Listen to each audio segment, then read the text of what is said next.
La question des barrières commerciales entre les provinces revient dans l'actualité. Alors, est-ce souhaitable de mettre fin au protectionnisme interprovincial? Selon la ministre Anita Anand, non seulement c'est souhaitable, mais ça peut se faire rapidement.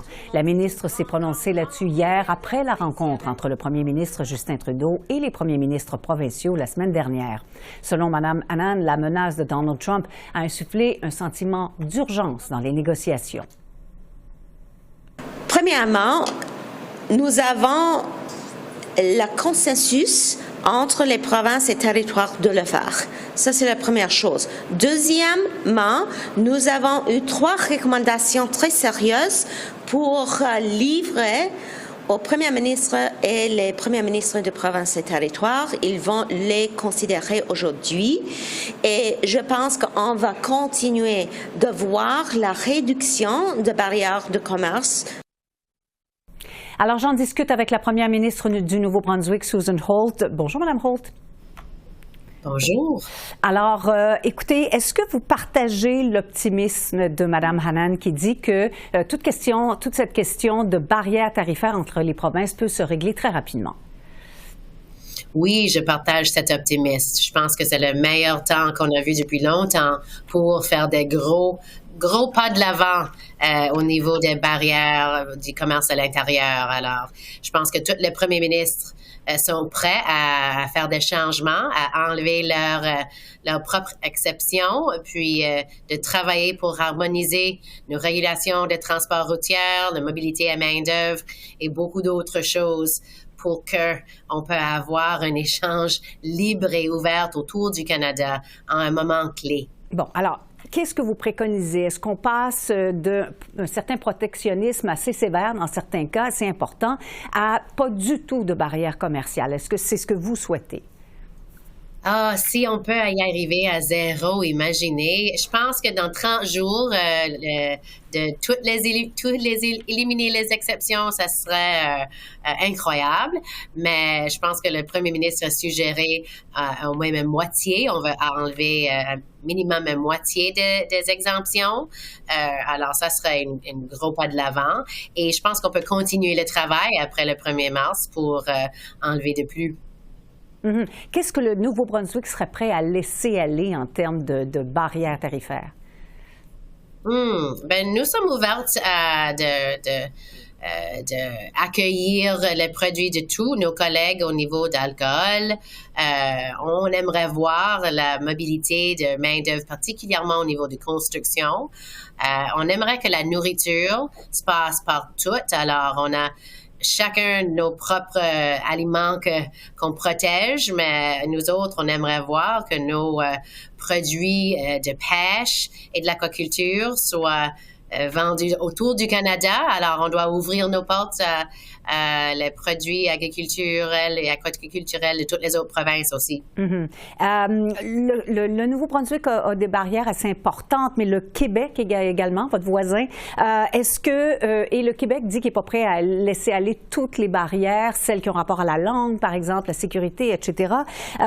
Qu'est-ce que vous pensez de cet argument-là? Est-ce que vous souhaitez que le Québec s'ouvre davantage? Ah oui, on espère que le Québec va y participer avec le travail. J'apprécie leur inquiétude au niveau de la langue. Puis je pense que là, c'est pas le changement qu'on cherche, plutôt les opportunités économiques avec les opportunités de travail en construction, comme j'ai dit. Pour nous autres, c'est nos produits des homards qu'on aimerait vendre à Québec. Alors, on espère qu'on peut créer de nouveaux partenariats avec le Québec puis toutes les autres provinces du Canada. Est-ce que vous sentez une ouverture du côté du premier ministre du Québec, M. Legault? Est-ce que c'est l'impression qu'il vous donne quand vous avez des rencontres avec lui et avec les autres ministres? Oui, je pense que le premier ministre Legault nous démontre qu'il est prêt à être à la table en discussion. On l'a discuté aujourd'hui même avec le Conseil de la Fédération et il se présente ouvert et prêt à faire le travail. Bon. Alors, revenons sur la question de l'heure, Mme Holt, si vous voulez bien. Ces menaces tarifaires lancées par le président Trump. Il y a un sursis d'1 mois, mais 1 mois, c'est pas beaucoup. Qu'est-ce qui est très important et qu'est-ce qui est urgent du côté du Nouveau-Brunswick? Votre province fait énormément d'exportations. C'est peut-être la province qui exporte le plus per capita. Qu'est-ce que vous souhaitez qu'il soit fait d'ici 1 mois? Je souhaite qu'on peut convaincre tout le monde autour du président, puis le président lui-même, que l'impact de ces tarifs sur les Américains va être vraiment terrible. Et on voit avec nos alliés dans les États qui sont proches de nous autres ici à Nouveau-Brunswick que tout le monde est convaincu.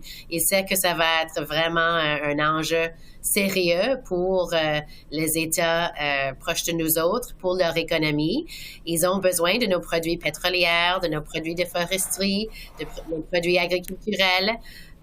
Et ils les veulent. Et c'est que nous sommes un bon acheteur de produits des États-Unis aussi. Alors, on doit démontrer à l'administration de M. Trump que nos économies sont intégrées et que ça a une valeur, un bénéfice pour les États-Unis et qu'on est un bon partenaire pour travailler sur une frontière fort et sécure et nous sommes là pour le faire. Mm-hmm. Parce que 1 mois, c'est pas beaucoup. Fin 30 jours, il en reste un peu moins d'ailleurs maintenant.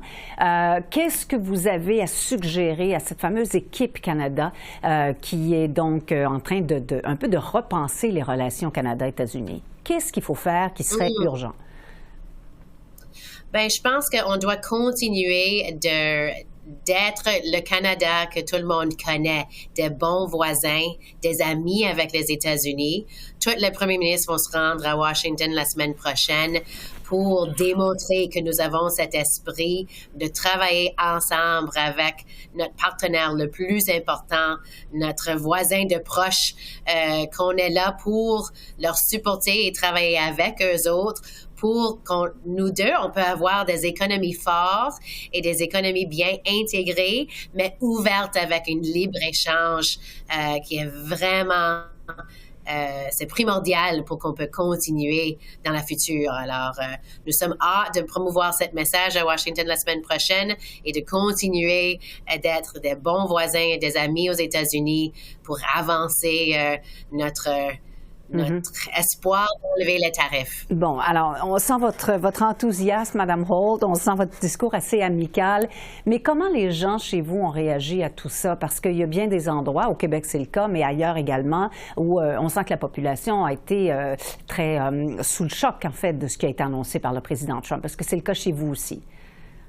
Ah oui, il y a beaucoup d'inquiétudes ici parce que l'impact économique, ça va être dévastateur pour nous autres. Comme vous avez dit, nous sommes la province qui est le plus dépendante sur les États-Unis pour 92% de nos exportations. Alors, ça va avoir un gros impact au niveau des emplois, au niveau de notre économie, nos revenus, notre pouvoir de livrer des services que les Néo-Brunswickois et Néo-Brunswickoises méritent. Alors, il y a beaucoup de monde qui sont inquiets pour leur entreprise, pour leurs voisins et amis. Alors, oui, nous sommes inquiètes, mais nous sachions que la façon de régler ces inquiétudes, c'est de faire un travail sincère et fort et déterminé, un travail acharné pour les prochains 30 jours pour faire de notre mieux pour éviter les tarifs. En terminant, est-ce que les investissements sont gelés chez vous, les investissements provinciaux, par exemple, parce que c'est l'incertitude dans cette période, pendant ce sursis, dans cette période de 30 jours? Ah oui, depuis novembre, quand le président a suggéré les tarifs, les investissements ont arrêté parce que on ne savait pas qu'est-ce qui allait arriver. Et avec ce 30 jours, on attend encore.